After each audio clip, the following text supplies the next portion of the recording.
Angel ministries അവതരിപ്പിക്കുന്നു ജീവമാർഗം. സർവലോകവും നേടിയാലും സമ്പത്ത് കുന്നുപോൽ കൂട്ടിയാലും ജുർമിക്കും ലോകത്തിൽ വാഴും. ജീവമാർഗം പ്രോഗ്രാമിലേക്ക് ഏവർക്കും സ്വാഗതം.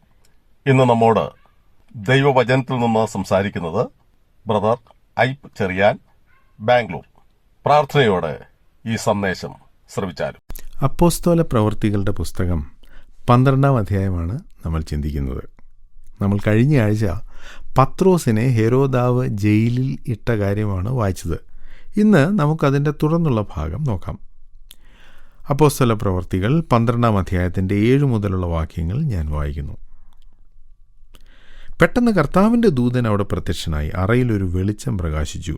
അവൻ പത്രോസിനെ വിലാപ്പുറത്ത് തട്ടി വേഗം എഴുന്നേൽക്ക എന്ന് പറഞ്ഞു അവനെ ഉണർത്തി.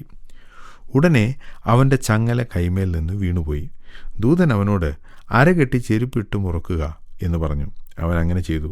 നിന്റെ വസ്ത്രം പുതച്ച് എൻ്റെ പിന്നാലെ വരിക എന്ന് പറഞ്ഞു. അവൻ പിന്നാലെ ചെന്നു. ദൂതൻ മുഖാന്തരം സംഭവിച്ചത് വാസ്തവമെന്നറിയാതെ താൻ ഒരു ദർശനം കാണുന്നു എന്ന് നിരൂപിച്ചു. അവർ 1-ാം കാവലും 2-ാമത്തേതും കടന്ന് പട്ടണത്തിൽ ചെല്ലുന്ന ഇരുമ്പുവാതിൽക്കലെത്തി. അത് അവർക്ക് സ്വതവേ തുറന്നു. അവർ പുറത്തിറങ്ങി ഒരു തെരുവ് കടന്നു. ഉടനെ ദൂതൻ അവനെ വിട്ടുപോയി. പത്രോസിന് സുബോധം വന്നിട്ട് കർത്താവ് തൻ്റെ ദൂതനെ അയച്ച് ഹെരോദാവിൻ്റെ കയ്യിൽ നിന്നും യഹൂദജനത്തിൻ്റെ സകല പ്രതീക്ഷയിൽ നിന്നും എന്നെ വിടുവിച്ചു എന്ന് ഞാനിപ്പോൾ വാസ്തവമായി അറിയുന്നു എന്ന് അവൻ പറഞ്ഞു. ഇങ്ങനെ ഗ്രഹിച്ച ശേഷം അവൻ മർക്കോസ് എന്ന് മറുപേരുള്ള യോഹന്നാൻ്റെ അമ്മ മറിയുടെ വീട്ടിൽ ചെന്നു. അവിടെ അനേകർ ഒരുമിച്ചുകൂടി പ്രാർത്ഥിച്ചു കൊണ്ടിരുന്നു.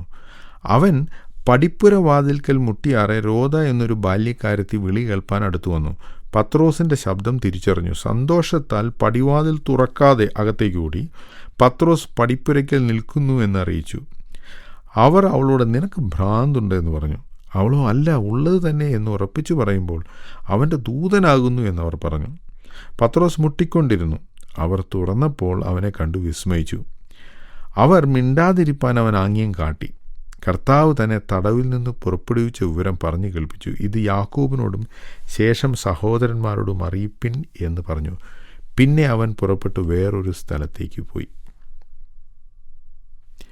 പത്രോസ് തടവറയിൽ കിടന്ന് ഉറങ്ങുകയാണ്.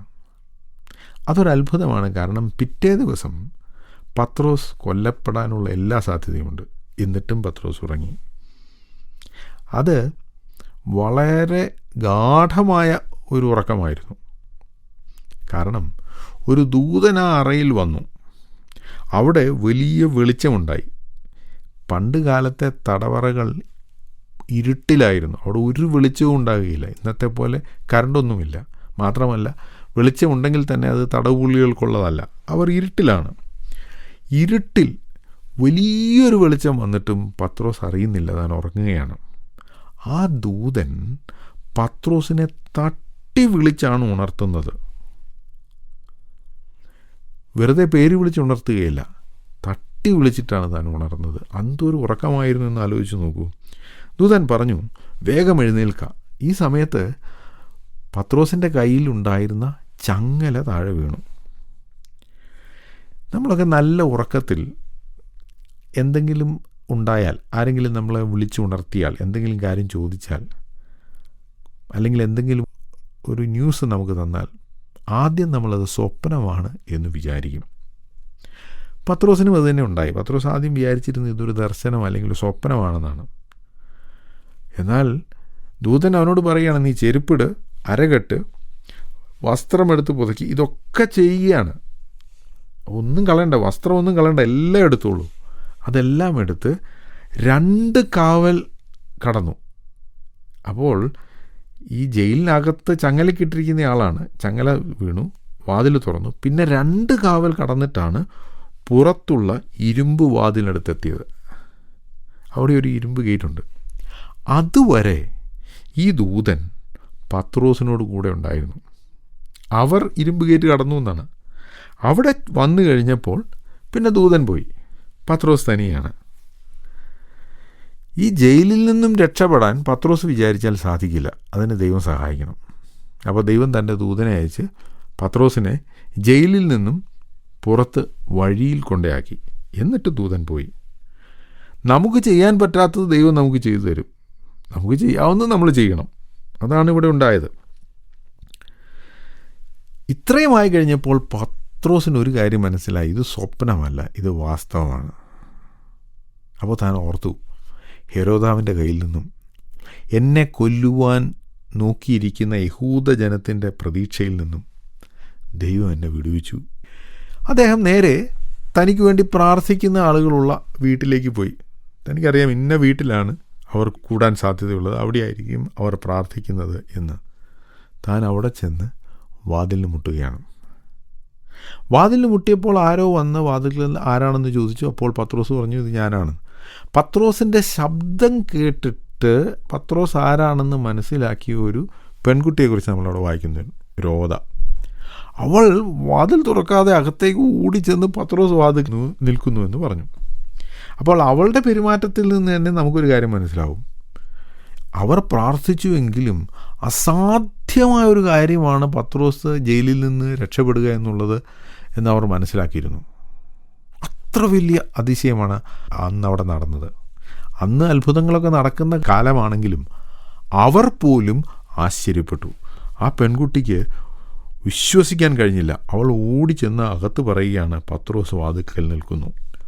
അവരാദ്യം പറഞ്ഞു, നീ ഭ്രാന്ത് പറയുന്നു. അവർക്ക് വിശ്വസിക്കാൻ കഴിയുന്നില്ല. അവർ മടങ്ങി വാതിൽക്കൽ വന്ന് അവൾ ശബ്ദം കേട്ടു എന്നൊക്കെ അവൾ പറഞ്ഞപ്പോൾ അത് പത്രോസ് ആയിരിക്കില്ല, പത്രോസിൻ്റെ ദൂതൻ, എന്ന് വെച്ചാൽ പത്രോസ് മരിച്ചു, പത്രോസിൻ്റെ ആത്മാവായിരിക്കും എന്ന് അവർ പറഞ്ഞു. അത് കഴിഞ്ഞ് വാതിൽ തുറന്ന് പത്രോസിനെ കണ്ടപ്പോഴാണ് അവർക്ക് വിശ്വസിക്കാൻ സാധിച്ചത്.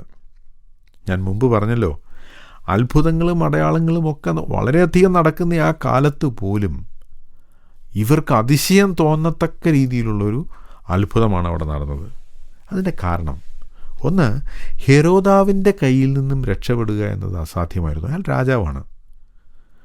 പണ്ട് യെരുശലേമിൽ യഹൂദന്മാരുടെ തടവിൽ നിന്ന് രക്ഷപ്പെട്ടതുപോലെയല്ല, ഇത് വലിയൊരു വിഷയമാണ്. എന്നാൽ ദൈവം അവിടെ നിന്ന് വിടുവിച്ചു എന്ന് അവർക്ക് മനസ്സിലായി. അതിനുശേഷം പത്രോസ് യാക്കോബിനെയും ശേഷം സഹോദരന്മാരോടും ഈ കാര്യമൊക്കെ പറയണം എന്ന് പറയുന്നുണ്ട്. അപ്പോൾ ഇവിടെ നമുക്കൊരു കാര്യം മനസ്സിലാവും. ഈ പറഞ്ഞ യാക്കോബ് അപ്പോസ്തലന്മാരുടെ കൂടെ ഉണ്ടായിരുന്ന യാക്കോബല്ല. ഈ യാക്കോബ് യേശുവിൻ്റെ സഹോദരനായ യാക്കോബാണ്. ഈ യാക്കോബ് യെരുശലേം സഭയിലെ ഒരു നേതാവായിരുന്നു, യേശുവിൻ്റെ സഹോദരനായ യാക്കോബ്. ഈ യാക്കോബാണ് യാക്കോബിൻ്റെ ലേഖനം എഴുതിയത് എന്നാണ് പൊതുവെ കരുതപ്പെടുന്നത്. അതുകൊണ്ട് യാക്കോബിൻ്റെ ലേഖനത്തിൽ നിന്ന് പ്രസംഗിക്കുന്നവർ ഒരു കാര്യം ശ്രദ്ധിക്കുക, അപ്പോസ്തലനായ യാക്കോബ് എഴുതിയ ലേഖനം എന്ന് പറയാതിരിക്കുക. കാരണം ഇത് അപ്പോസ്തലനായ യാക്കോബ് അല്ല എഴുതിയിരിക്കുന്നത്. പിന്നെ പത്രോസ് അവിടെ നിന്ന് വേറൊരു സ്ഥലത്തേക്ക് പോയി. അത് കഴിഞ്ഞുള്ള വാക്യങ്ങളിൽ നമ്മൾ വായിക്കുന്നത് പത്രോസ് കൈസരിയയിലേക്ക് പോയി എന്നാണ്. എന്താണ് അതിൻ്റെ കാരണം? രാജാവ് പിടിച്ച് ജയിലിലിട്ടു. ആ ജയിലിൽ നിന്നും പത്രോസ് രക്ഷപ്പെട്ടു. എങ്ങനെ രക്ഷപ്പെട്ടു, ആര് രക്ഷപ്പെടുത്തി, ഇതൊന്നൊരു വിഷയമല്ല. പത്രോസിനെ ഇനിയും കണ്ടാൽ രാജാവ് കൊല്ലും. അതുകൊണ്ട് പത്രോസിന് ഇനി യെരുശലേമിൽ യഹൂദയിൽ ചുറ്റാൻ ഒക്കുകയില്ല, അവിടെ നിന്ന് പോയേ മതിയാവും. ഇതൊരു പ്രധാനപ്പെട്ട കാര്യമാണ്. കാരണം കർത്താവ് തൻ്റെ ശിഷ്യന്മാരോട് സ്വർഗാരോഹണത്തിന് തൊട്ടു മുമ്പ് പറഞ്ഞു, നിങ്ങൾ ശക്തി ലഭിച്ചിട്ട് യെരുശലേമിലും യഹൂദിയിലും ശമരിയിലും ലോകത്തിൻ്റെ അറ്റത്തോളം എൻ്റെ സാക്ഷികളാകും. പക്ഷേ അപ്പോസ്തലന്മാർക്ക് പോകാനൊരു വിമുഖത ഉണ്ടായിരുന്നു. ഈ തടവിലാക്കിയ സംഭവത്തിന് ശേഷം, അല്ലെങ്കിൽ തടവിൽ നിന്ന് അത്ഭുതകരമായി രക്ഷപ്പെട്ടതിന് ശേഷം പത്രോസിന് യെരുശലേമിൽ വരാൻ പറ്റാത്ത ഒരു സ്ഥിതി ഉണ്ടായി. പത്രോസ് തൻ്റെ താമസം കൈസരിയയിലേക്ക് മാറ്റി. അപ്പോൾ ഒരു വലിയ പ്രശ്നമുണ്ടായി. പത്രോസ് ജയിലിലായി. പത്രോസ് ഓൾമോസ്റ്റ് കൊല്ലപ്പെട്ടേനെ. അതിൽ നിന്ന് ദൈവം രക്ഷിച്ചു. പക്ഷേ അവിടെ തന്നെ ദൈവം വേറൊരു കാര്യം കൂടെ ചെയ്തു.